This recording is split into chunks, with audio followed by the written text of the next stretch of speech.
From a healthcare provider perspective, I would say that knowing that the person comes with other people in their life, that you begin to think of them as a unit of care and not just a person who needs the care, that it is the group of them that does.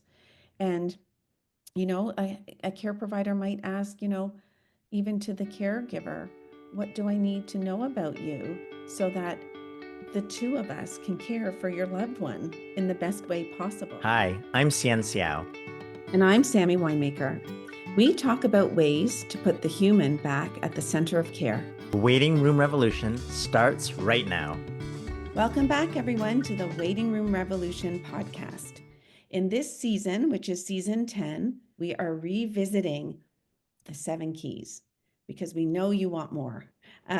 And so we have been going one key at a time and talking a little bit more in detail about what we've learned and what we've been thinking since they came out. It's been a while. So today we're talking about the key ripple effect. Okay. And we want to welcome back our crew, Kayla McMillan and Maggie Sivak. Hi, Hi, guys. everyone. Hi. And my lovely partner, Dr. Cien Xiao. Hi, Cien. Hi, everyone. All right, let's get right into it. Okay, so let's start with the key. Maybe Cian, remind us, what is anticipate ripple effects all about? Okay, anticipate ripple effects is to remember that while the person with the illness is at the center of their care, there are other people around them. We call them their inner crew, but they could be your chosen family, people who are related to you, or neighbors and friends, or the broader community. All of these people have a parallel illness journey, and they're affected by the illness too. And so we call that the ripple effect. And so while the patient is at the center, there are other people who are supporting that patient, and they matter too. And in fact, they're critical to supporting the care, and they're on their own journey, and there are impacts for them too. So that's the ripple effect, and to not forget that it's a whole impact on a community, really. Mm-hmm. I'll never forget from the first episode we did from season 1, Sammy, you said, put your oxygen mask on first, I think was one of the quotes that you said. That has always stuck with me about this key. Okay, Kayla, truthfully, I didn't make that up. That's what they say on airlines, No, but it makes sense for this key. Like, Yeah, no, it's it does. true. We, we'll talk about questions in a little bit, but we do get a lot of people saying, like, I'm a caregiver and I'm struggling. Yeah. And so I guess that leads to, like, do we have any stories that people have shared with us, patients and families, about how they've used this key and, like, what was the result? Well, I mean, I have one. I remember, we work with a lot of people who are in this healthcare space, and so we had a friend who's been a palliative care educator for many, many years. They teach it, they coordinate education, and then, of course, unfortunately, they had a parent, their father, get very sick and pass away. But even though when we met them, they said, even though I knew all the physical aspects of what to prepare for, how to get ready. They just weren't prepared for the emotional journey.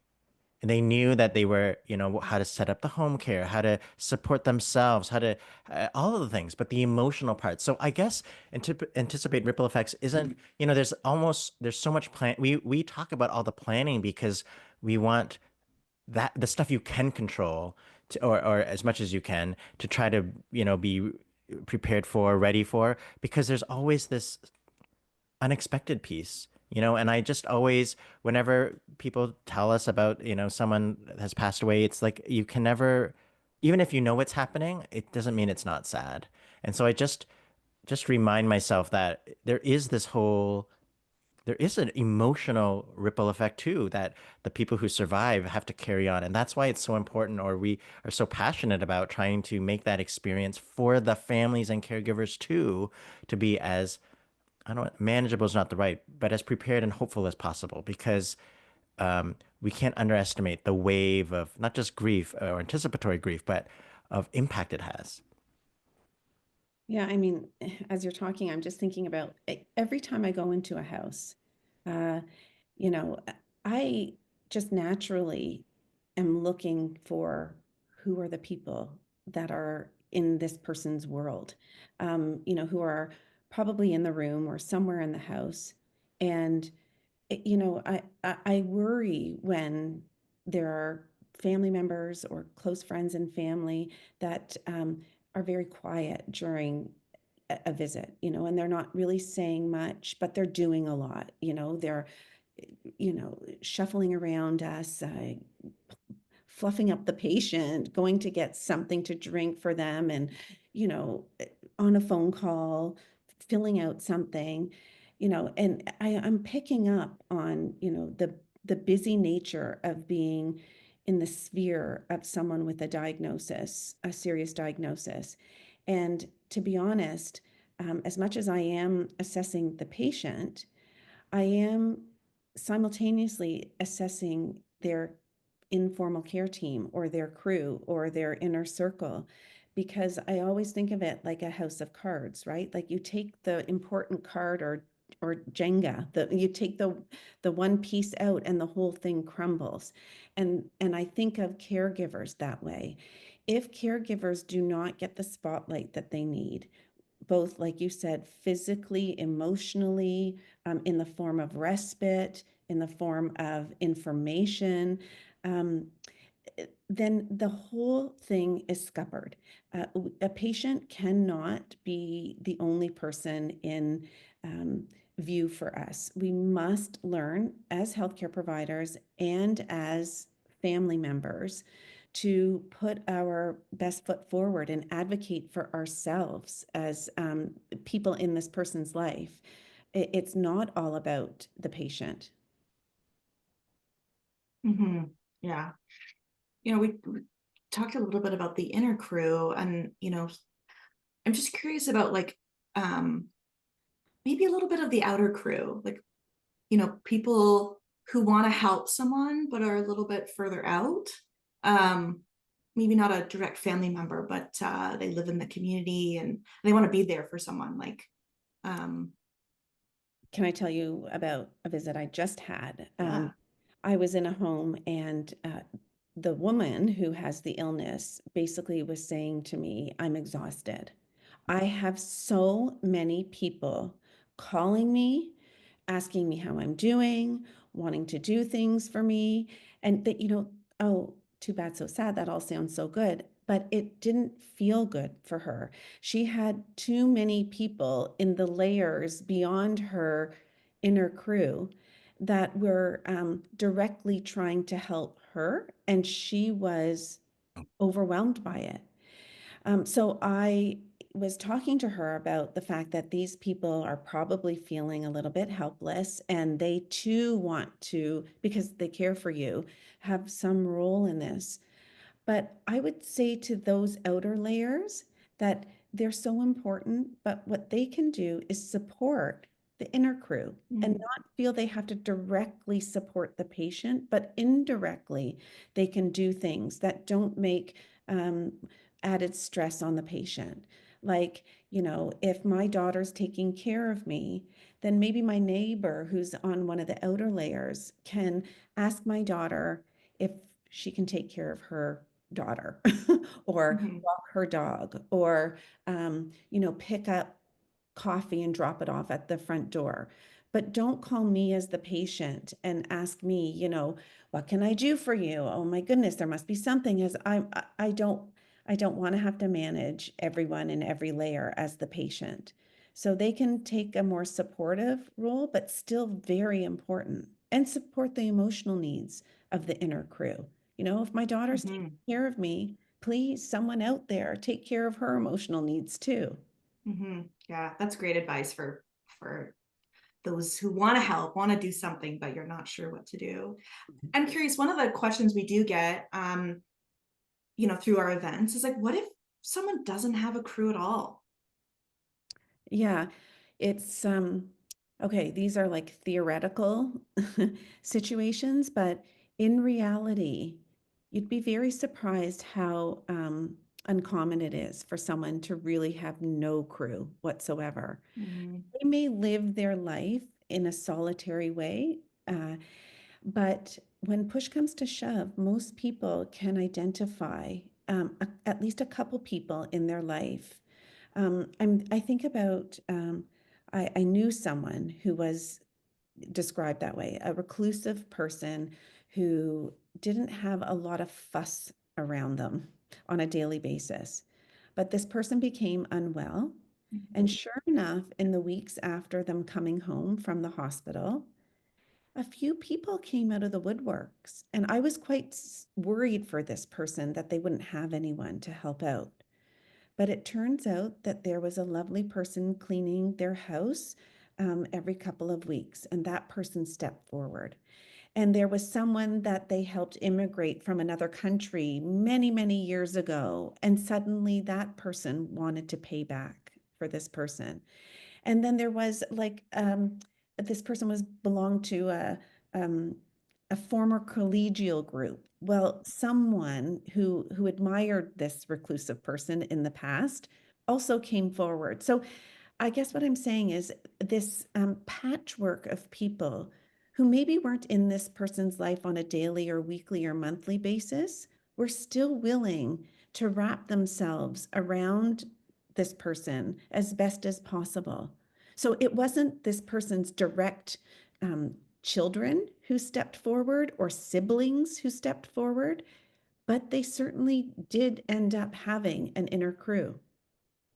Yeah, I mean, I think what we've learned, I think two things stand out. Having that I've really taken to heart with as we've brought this key to all these presentations. One is we use the term inner crew very specifically because it doesn't have to be your family. There are people who are unmarried or don't have kids, but they can still have a crew. And we were, I think we were in England, Sammy, where Hmm. there was a lady who said, I don't have any kids. I'm by myself. How do I find my crew? And then she started asking, and there were other people in her community who were exactly like her. And so they Mhm. formed a crew of people who didn't have a crew. So, Right. so that's one, that's just one way. And I think that led me to the second big lesson is there was this whole world of compassionate communities. Like since the beginning of time, communities have cared for people who are dying, who are sick. And, in some ways we've lost some of that. And Mhm. so this whole palliative, public health, palliative care approach, and death literacy and all these and compassionate communities, there's these movements happening all over the world. And it's really just to emphasize that neighbors, communities can step forward. And in fact, they have always been doing 95% of the care outside of hospitals. And I think as patients, families, we give too much power or focus on the 5% of the medical knowledge. But really, the social, emotional, relational, the living part happens in Mhm. people's homes, in their communities. And so knowing this, activating your crew, activating your village, starting to imagine what your life is and what you want that to be, that's how you take control back. And so the ripple effects isn't just the emotional impact, it's also activating your village so that you can, when you leave the hospital, you have people to rely on or who are relying on you and you didn't even know that you mean something to them. You know what, though? I think it's important that we just remind people that the whole thrust of this social movement, the waiting room revolution, is to start thinking about these things not when you're in hot water, but upstream at the beginning. So if we are offering the secrets to people that will make you more successful through a serious illness, and these are things that you want to be thinking about right at the beginning. And one of them is if you are listening to this or you know someone who walks their life rather alone, every single one of us is eventually going to get something where we are going to need some kind of crew in our life to help us. So, as early as possible, um, you know, be sort of woke to this situation where you want to develop a crew right from the beginning and not wait until you're being discharged from a hospital because you've had a fall and you're going home and you're not going to be able to manage. That is not the time to start thinking about this. This key makes me think of a case. So let's hypothetically say that my dad is my mom's substitute decision maker, But as the daughter, I find myself running around, bringing food to my dad, food to my mom, scooting around, getting all the information. But I feel because I'm not the substitute decision maker that I don't really have a role to kind of get more involved. So what advice would you give it for this type of situation? Okay, well, I'll clarify for people and for you, Maggie, that a substitute decision maker is a role that only comes into play when a person is no longer capable of making their own decisions. So your example is really, I think, more about what if I'm not the person's immediate next of kin, and Mhm. that person is physically living with the person, but I'm the one who's doing all the stuff for them. Yes. Um, Mhm. and so specifically your question is, how do you get on the inside? Or sorry, ask me your question. Yeah, or just like what advice would you have for someone that finds himself in this position where they feel like they don't want to overstep because they're not the next of kin, but yet they're doing a lot of the work? Yeah. I think, again, the spirit of this social movement is to be curious Hmm. about what you can and shouldn't do when you're trying to help someone. And so knowing what we're learning through the 7 keys, I would say it would be important for someone like you to sit down with the people you're talking about. And I know this is theoretical, and to say to them, this is a difficult situation. And, we're going to need to create a group of people who can be supportive in your life. And I guess I'm asking, what do you see my role being in this situation? How can I best be helpful without overstepping?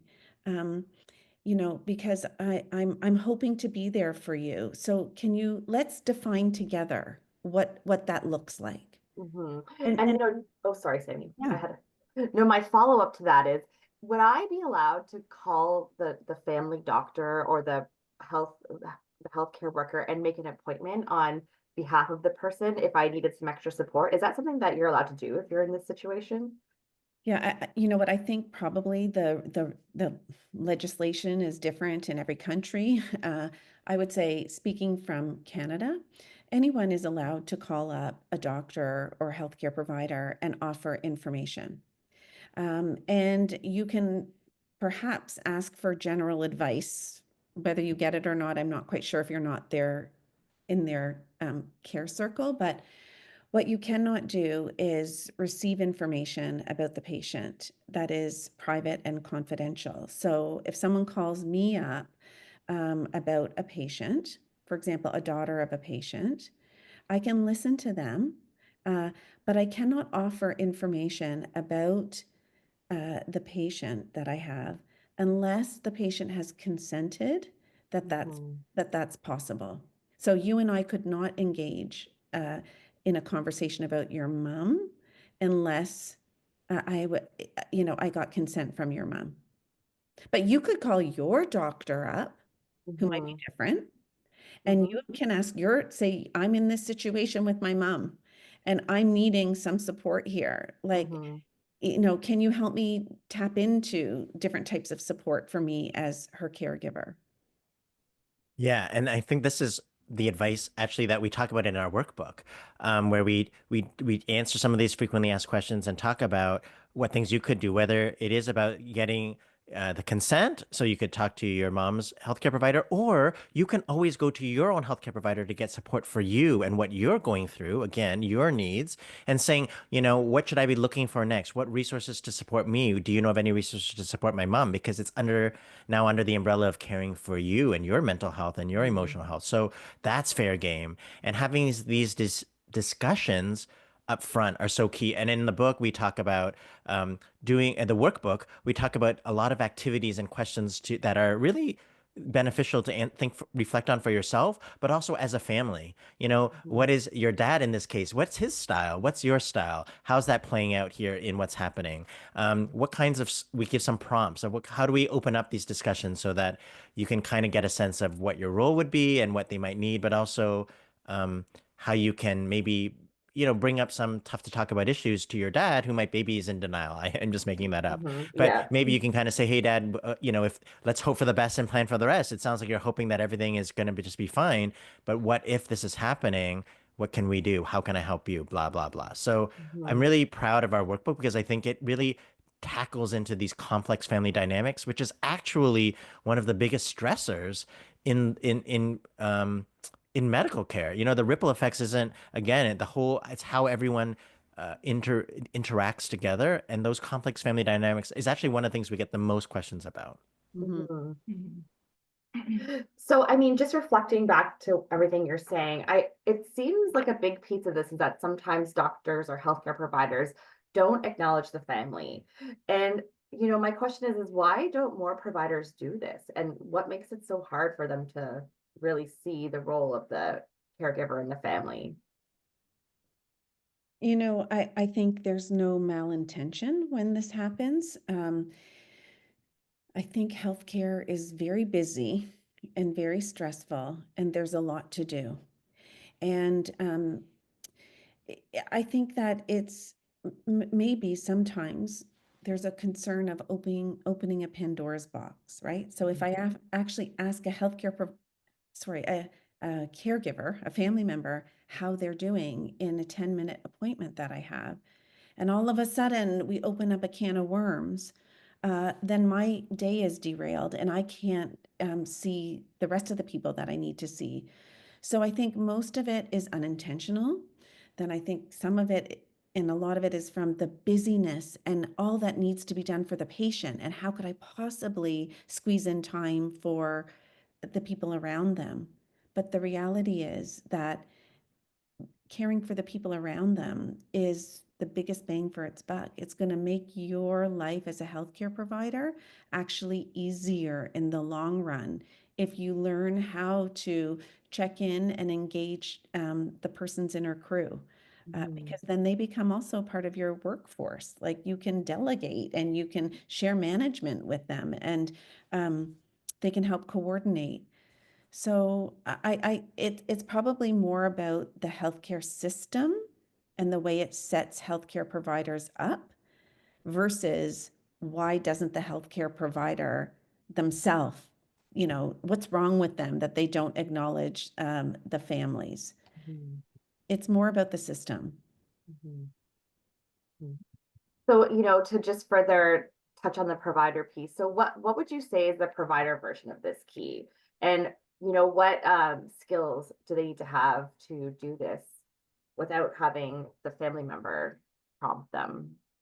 hmm So, I mean, to speak to what you just said is family members prompting them. I think that that's a really important piece that the healthcare system makes it difficult for everyone, especially healthcare providers, but that doesn't mean as a family caregiver that you shouldn't step forward and advocate for yourself. So I do recommend that. From a healthcare provider perspective, I would say that knowing that the person comes with other people in their life, that you begin to think of them as a unit of care and not just a person who needs the care, that it is the group of them that does. And, a care provider might ask, even to the caregiver, what do I need to know about you so that the two of us can care for your loved one in the best way possible? Or um, I acknowledge as a healthcare provider that you count and I see you as this person's loved one. And you have the right to ask questions. You have the right to information as well. And your needs might be different. So from here forward, let's sort of vow to each other that, we're all going to get our needs met, including you. Yeah, I mean, I think in our education with healthcare providers, the light bulb goes out when they realize that um, it's what we've sort of been saying throughout this podcast, that the inner crew is the house, is the thing keeping it all together, is the glue, is the support, oftentimes, and knowing who that is, and so it is this idea of realizing that the healthcare provider is part of their team, and they aren't responsible for everything. In fact, the more that they engage and broaden the team and realize, how do I best be a part of that patient's inner crew? How can I support them to keep them going? My team is now multiplied by all the family members. I can work in partnership better with them. And then also what other healthcare supports are there, and broadening the broader health team too. But it is that mindset. That's the barrier. It's the mindset of it's all on me to solve it. But actually, once we realize that the patient has all these other supports and we just aren't tapping in and using them in the best way, there is this ripple effect could be used to the advantage in a way of the healthcare provider to know that they're in good hands and not have to be the only answer, the only one to call. So you're really sort of helping the providers are helping themselves when they in a way are understanding how the family works and who's there and who is the key person who's going to help, who's the coordinator, who's the manager, etc. So that's one of the key things, is identifying the dynamics and all of that. So yeah, I think those were some of our key lessons. Sammy, were there any other things that stood out for this key as we've been doing talks about ripple effects? I mean, we have so many people in the audiences who aren't just patients, but are mostly family members or community members who want to help other family members. And I think what they realize is trying to figure out their role. And so in our workbook, we have some tools of how to draw out who is in your circle or where you think you fit into that person's circle, and explicit things that you might want to help do that can support the patient, but not always having to be the direct line to the patient. Mm-hmm. I think we've summarized it well. Okay. Well, thank you, Kayla, Maggie, and we'll see you on the next episode. Thanks for having us. Bye, everyone. Bye. Bye. Bye. Thank you for listening. The workbook, Applying the 7 Keys for Navigating a Life-Changing Diagnosis, is available at select retailers now. Visit our website, waitingroomrevolution.com, for more details. On the website, you can also find free resources, event listings, learn more about the movement, and you can join our newsletter, which is the best way to keep up with everything Waiting Room Revolution. This episode was produced by Maggie Sivak, Cien Ciao, Kayla McMillan, and Shilpa Jyothi Kumar. Our theme music is Maypole by Ketsa.